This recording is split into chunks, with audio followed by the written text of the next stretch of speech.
afternoon, and thank you for joining us for our Friday noon Zoom series. Before we get started, I have just a few announcements and essential virtual presentation etiquette topics to go over with you.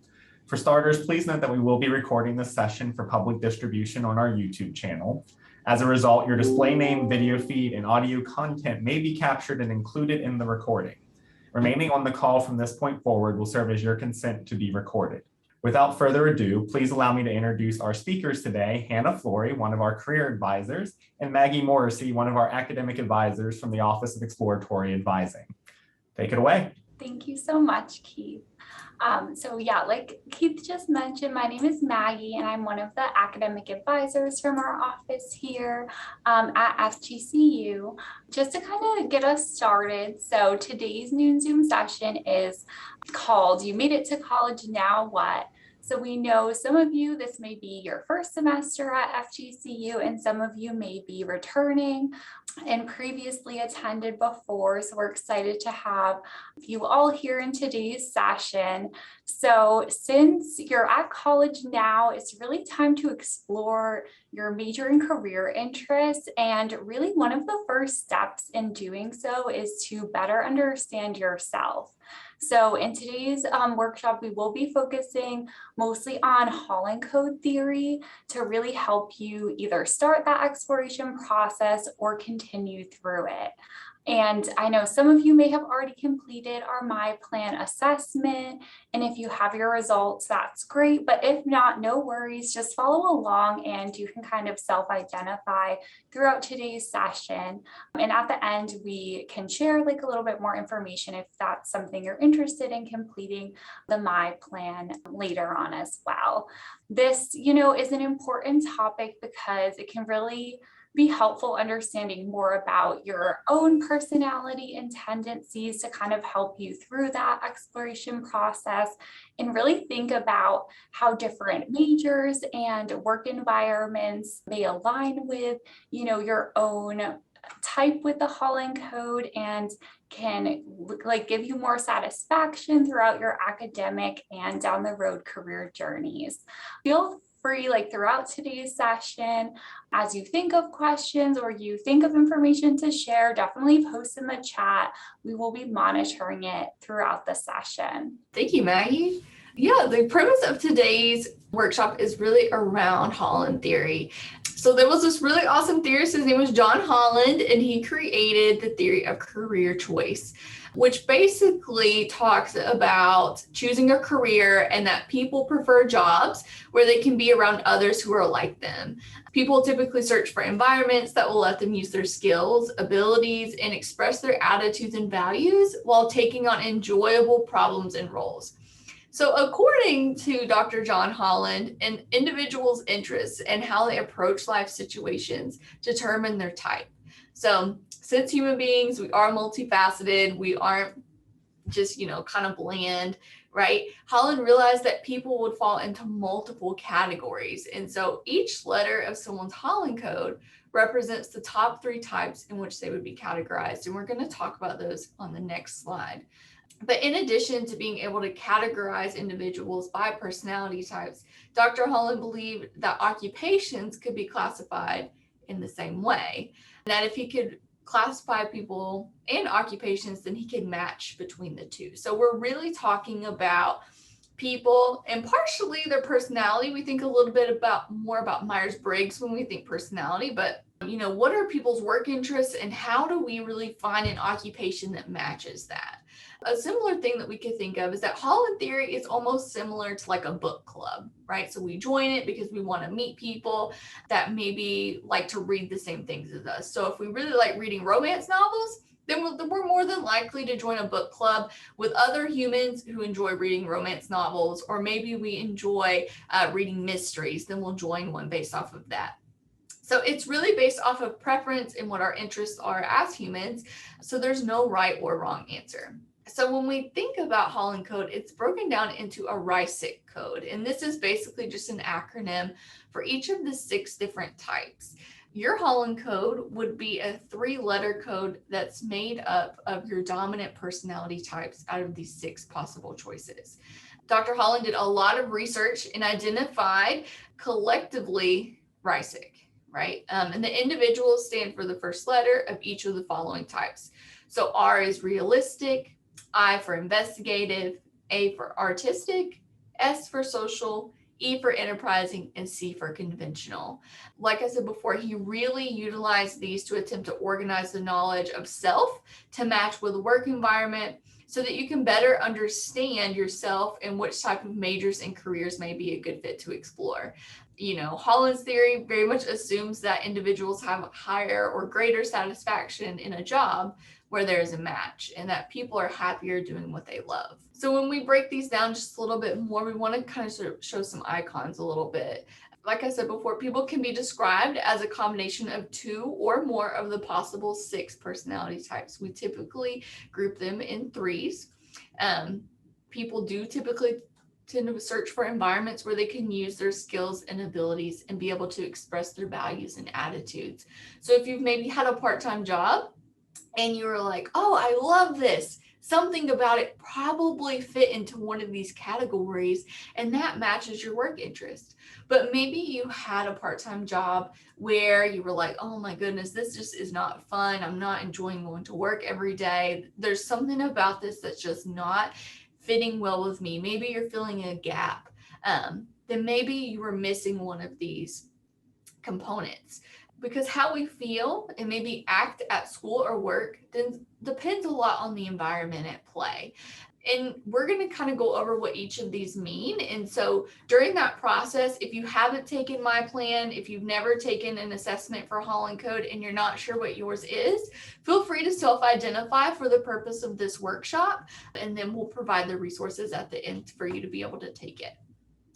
Awesome. Thank you, Hannah. Yeah, so feel free to write down as we kind of go in more detail over the different Holland Code types. Like if you feel like any of them describe you at all, you can write it down. So that may be like helpful as we're kind of going through everything. But kind of seeing the overview though, you all probably may be wondering like, what do each of these different types mean? So we're going to kind of go through them in a lot more detail. So the first one we're starting with is realistic type. So they're also kind of known as the doers. So a person with this type, they may have really good skills like working with things like different tools, machines, sometimes even like plants or animals.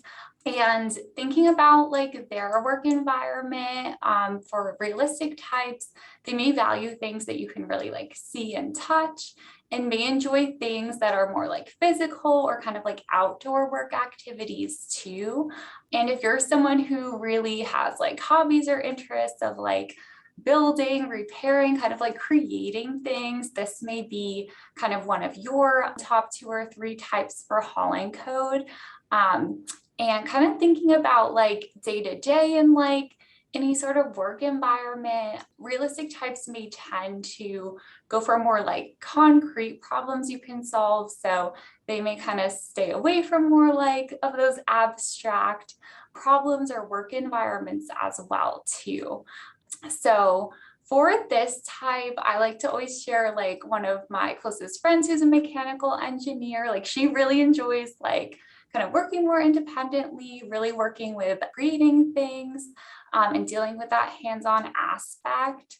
But it's important too, because sometimes your like 2 to 3 different types, which we'll go through, may seem very different. So my friend also is like a social type, which we'll go over, and she kind of is really creative about her work environment. So for her actual job, she's really that realistic type, but she's kind of creative to get that kind of social type in there. So she does a lot of like volunteering for mentorship programs, and we did like a clothing drive together before. So that's kind of how she incorporates like day-to-day in her work environment, some other types in there too.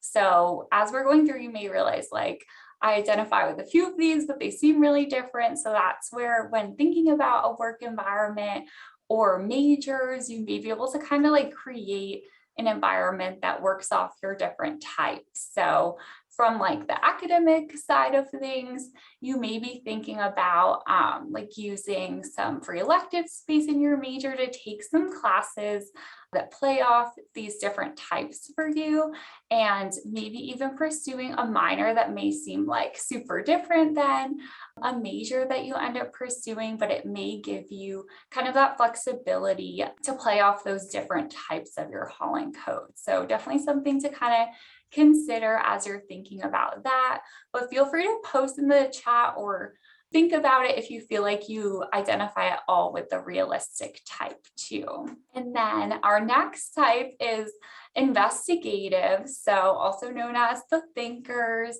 So for this Holland Code type, this may involve like people who really enjoy like studying and solving problems. And a lot of times we tend to think of like in areas of like the sciences and math as well. So this type, since they're more investigative, really trying to understand like our physical world, and can be really rational as well.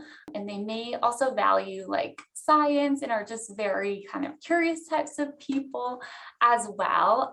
So an example for this type is my sister works in a healthcare environment and she works in an operating room. So like her patients are not always awake. So it's not as much of like the social type of healthcare environment, but she's so curious. Like a lot of the cases they do are like exploratory. So they're really like rolling out things and trying to get to the bottom and discover what's going on to best help the patient. So that's kind of an example of a work environment where you would be really investigative and using those thinking skills as well too.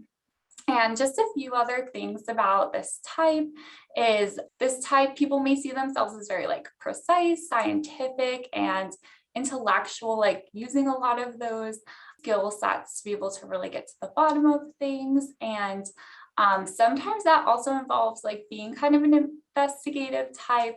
You may really want like thinking about solving problems like outside of the box. So you're kind of really discovering things that may be a little mysterious or not have an exact like solution as well. So feel free, if you feel like this could identify you, this type, like write it down or post in the chat as well too.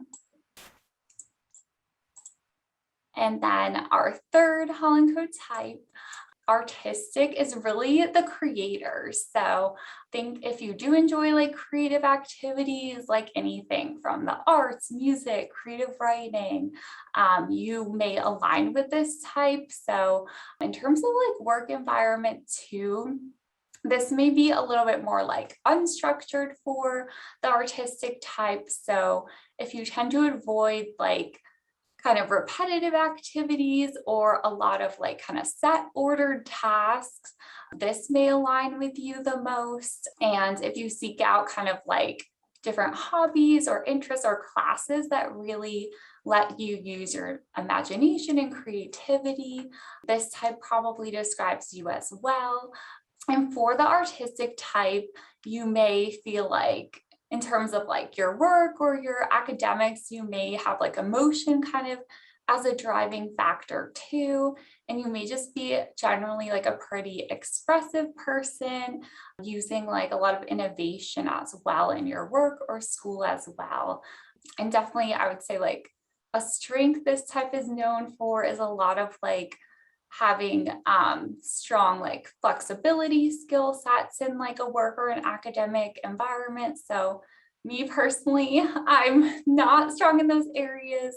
So sometimes it's good like when I work with different types who are more like artistic and have that like creative side, that we're like a good pairing as well, because we like play off each other's strengths in terms of our work environments too. So if you feel like this describes you, definitely let us know. I feel like you're one of those artistic types too. But I'll pass it over to Hannah to kind of continue with explaining the different types. Thank you, Maggie. So next would be social, which are our helpers. So these are people that really like to work with people, right? They're people heavy. They want to make a change in the world. We typically see this being like teachers or nurses, Someone may be giving first aid, providing information. Even if you like to train people, this could be you as well. It's really wanting to make the world a better place and a better place for humans in general.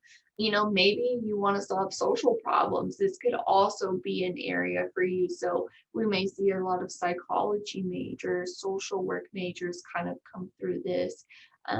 Working on a team is also important for our helpers. So, as Maggie said before, our investigative people tend to like to work by themselves, right? They may be wanting to work in a lab by themselves versus our social people, our helpers. They want to work in a team. They want to work with maybe a group of nurses. And, they often see themselves as being very friendly, helpful, trustworthy. They really are kind of these humanitarians that want to change the world. So if you see yourself being very social, if you think that your goal in life is to help people, then feel free to tell us that in the chat, or just kind of keep a note of that for when we talk about what you think your Holland Code is a little bit later. So next would be enterprising or our persuaders. I know persuaders, a lot of times when students come into my office, they say that sounds so negative. I don't want to persuade people, but it's really being able to get people to buy into maybe a product or the ideas that you may have. Persuading doesn't always have to be a bad thing. This could also be maybe towards persuading for policy change if you are really passionate about something as well.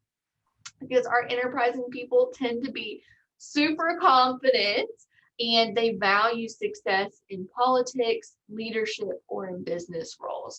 So we see a lot of CEOs be persuaders. We see a lot of, very energetic, charismatic. A lot of times, extroverted people will be enterprising because they do lean towards leadership roles. They're willing to take on challenges, tend to be super extroverted, but they focus on organizational goals. So a good example of an enterprising person may be a salesman, right? If you want to go into professional sales, it could be a real estate agent, any of those things where you are very people focused, but you feel like you're pretty confident. So if you feel like this is you, if you feel like you kind of have a business side to you, or you feel like you're pretty good at talking to people, you feel pretty confident, maybe you're good at winning others over, or what we would call a woo, then let us know that. And our last one to Rysick is conventional. So these are our organizers. And we can kind of think about this in multiple ways, right? We typically think about conventional people being very data driven. Okay, so they want to organize that data. They're good with numbers and records, maybe machines or different databases. They like to put things in an orderly way. They tend to not be very ambiguous. They don't like unstructured activities. So you may see a little bit of conflict between our artistic people and conventional in a work setting, right?